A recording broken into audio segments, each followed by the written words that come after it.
அனைவருக்கும் வணக்கம். லக்னாதிபதி ஜாதகருக்கு எந்த நிலையில் இருந்தாலும் லக்னத்தின் பெரும் சுபத்தன்மை மிக முக்கியமானது. லக்னம் பாபத்தன்மை அடையும் போது ஜாதகருக்கு தான் செய்யும் செயல்களில் பெரிய அங்கீகாரம் கிடைக்காது.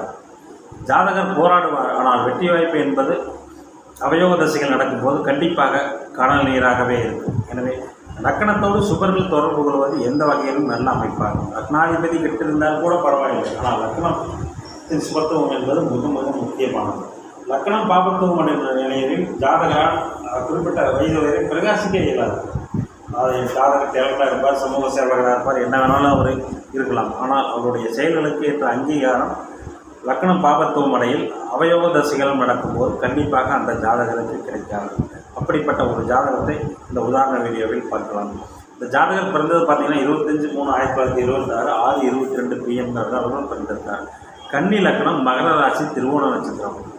லக்னத்துக்கு 2ஆம் வீட்டில் ராகு, 5ஆம் வீட்டில் சந்திரன், 6ஆம் வீட்டில் சுக்கிரன், 7ஆம் வீட்டில் சூரியன் புதன், 8ஆம் வீட்டில் குரு கேது, 10ஆம் வீட்டில் சனி, 10ஆம் வீட்டில் செவ்வாய், 11ஆம் வீட்டில் சனி. இந்த ஜாதகருக்கு லக்னாதிபதி புதன் நீசமானாலும் தன் வீட்டை தானே பார்ப்பதால் அங்கே கேந்திர பலம் பெற்றத்தில் இருப்பதால் புதன் நீச பலனை செய்ய மாட்டான், நீசபங்கமாகிவிட்டார் என்றுதான் நாம் எடுத்துக்கொள்ள வேண்டும். அவர் என்னதான் 7ஆம் இடத்தில் நீசமானாலும் தன்னுடைய லக்னத்தை தானே பார்க்கிறார். தன் வீட்டை தானே பார்க்கும் கிரகம் அந்த வீட்டை பலப்படுத்தும் என்பதற்கிணக்க லக்னாதிபதி லக்னத்தை பார்ப்பதால் அந்த லக்னம் பலமாகவே இருக்கிறது, லக்னாதிபதியும் பலமாகவே இருக்கிறார். அதே சமயம் பார்த்தீங்கன்னா இந்த லக்னத்திற்கு ஆகாதவர்களான செவ்வாயும் சனியும் லக்னத்தை பார்க்கிறார்கள். சனி கூட பஞ்சமாதிபதி என்ற நிலையை பெறுகிறார். கன்னி லக்னத்திற்கு ஆகாத கிரகம் செவ்வாய், அவர் திக்பலத்திலே இருக்கிறார். செவ்வாய் திக்பலம் பெற்றால் தைரியம், வீரியம், பராக்கிரமம் போன்ற அமைப்புகளை ஜாதகர் பெறுவார். திக்பலத்திலே இருப்பது நல்லதுதான். ஒரு ராஜ கிரகம் சூரியனும் செவ்வாயும் 10ஆம் இடத்திலே இருப்பது நல்லதுதான். ஆனால் அதே சமயம் அவர்கள் லக்ன அவயோகராக இருக்கும்போது லக்னத்தை பார்ப்பது மிக பாதிப்படைய செய்யும் அமைப்பு. 6-8 கூட சனி 6ஆம் ஆதிபத்தியத்தையும் பெறுகிறார். 5ஆம் ஆதிபத்தியத்தோடு தான் தொடர்பு கொள்கிறார் என்றால் இன்னொரு ஆதிபத்தியமான 6ஆம் ஆதிபத்தியம் சனிக்கு இருக்கிறது. செவ்வாய்க்கு 8ஆம் ஆதிபத்தியம் 3ஆம் ஆதிபத்தியம் இருக்கிறது. எனவே சனி செவ்வாய் இந்த ஜாதகத்தை பார்க்கும்போது ஜாதகருக்கு முயற்சிகள் இருக்கும், திறமைகள் இருக்கும், எல்லாமே இருக்கும். ஆனால் ஜாதகர் முன்னேற விடாமல் தடுக்கும்.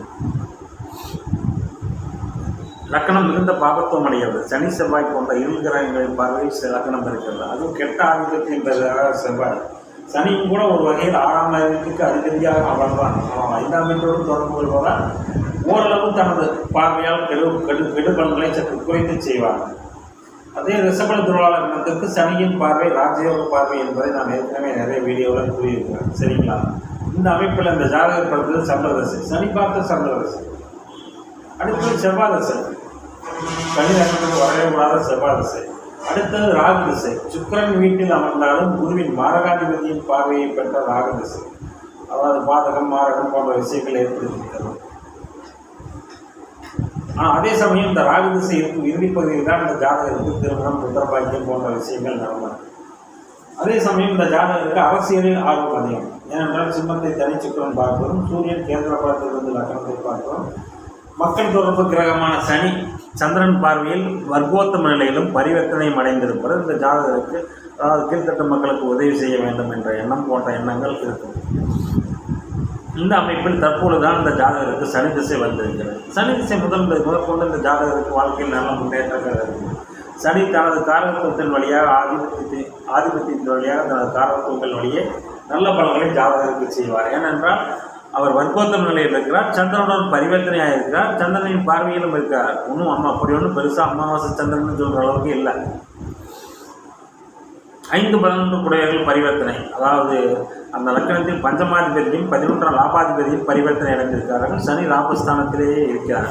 பொதுவாகவே 11ஆம் இடத்தில் இருக்கும் கிரகம் எந்த விதமான கெடுபலனையும் பெரிதாக செய்யாது என்பதற்கு அவர் 5ஆம் வீட்டில் இருந்தால் தான் 5ஆம் வீட்டை கெடுப்பார். 5ஆம் வீட்டில் பரிவர்த்தனை அடைவது நல்லது என்பதாலும் இந்த ஜாதகருக்கு சனி திசை ஒரு மிகப்பெரிய மாற்றத்தை உண்டு பண்ணி பொருளாதாரம், பம்பு வழக்கு போன்ற விஷயங்களில் இருந்து இந்த ஜாதகருக்கு விடுதலை தந்து ஒரு நல்ல அளவுக்கு முன்னேற்றம் என்பது எந்த விதமான மாற்று கருத்தும் இல்லை. சனி திசையும் புதன் திசையும் தான் இந்த ஜாதகருக்கு யோக திசைகள்.